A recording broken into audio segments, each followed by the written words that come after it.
For UpperMichiganSource.com, I'm meteorologist Sean Householder with your weather on demand. Now, we take a look at the almanac as numbers just come in from yesterday, and we're still a few degrees below normal on the high and the low, which is to be expected when you consider the weather that we've been dealing with over the past 24 hours. Now, Marquette reported 2.1 inches of snow in the overnight hours.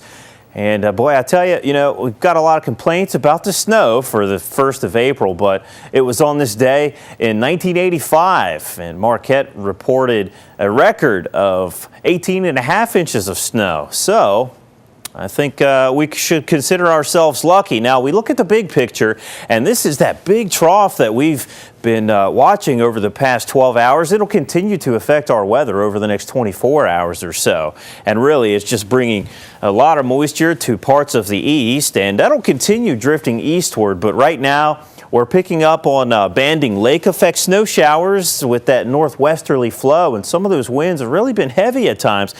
As the day progresses, we'll actually see some of these snow showers breaking up, becoming more isolated, and we'll keep those heavy snow showers in the east going throughout much of your day. The latest snow reports, and it's still pretty early, so we haven't had a whole lot. Grand Marais reported 5 inches of snow, Munising 3.2, Watton over in Houghton County reported 2.6 inches of snow, and I'm sure we'll continue to see snowfall throughout the day today, and we'll report that to you. Current temperatures in the teens and 20s at the 8 o'clock hour, and we'll continue to see those rising a bit, but we'll struggle to get out of the 20s.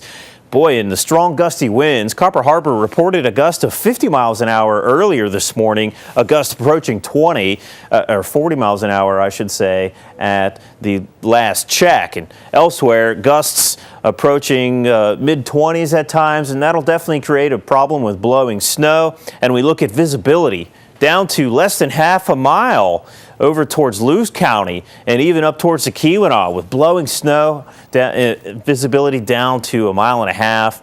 Elsewhere, it's not too bad, especially as you look south, and south will actually escape somewhat unscathed from this event. Now, lake effect snow warning continues for Alger, northern Schoolcraft counties until 2 p.m. And there's also a winter weather advisory for Lewis County until 2 p.m. And that one for Chippewa, that's actually been allowed to expire. So as we break down your day planner, as we look west, and with sunrise, we'll actually see snow showers diminishing. That will allow for partly sunny skies, I should say, but snow showers will still be there with that northwest flow. And like I said, we'll struggle to get out of the 20s. And then in the east, we'll hang on to heavy blowing snow, and some of the snowfall rates could actually reach 2 inches at times. That's pretty heavy. So we'll see some pretty significant accumulations, and again, it's pretty gusty there. But we do have high pressure starting to nose in from our west, and that will eventually allow for partial clearing, especially in those western counties. Boy, but it's a windy day, and there's some significantly cold air moving across the lake there. And so we'll continue to see lake effect snow showers into your overnight hours, especially in these eastern counties, and lows falling into close to single digits, especially along the Wisconsin line, teens elsewhere, and gradual clearing by Tuesday. Here's the setup for Tuesday. As that system continues pushing eastward, that allows high pressure to close in, and we'll continue to see scattered lake effect snow showers into Tuesday morning, but really starting to dry out with that April sun angle. And by the afternoon, we'll see mainly sunny skies. Here's a quick look at Predictor. And through tonight, snowfall amounts 6 to 8 inches in those higher elevations in Alger, northern Schoolcraft, and Lewis counties.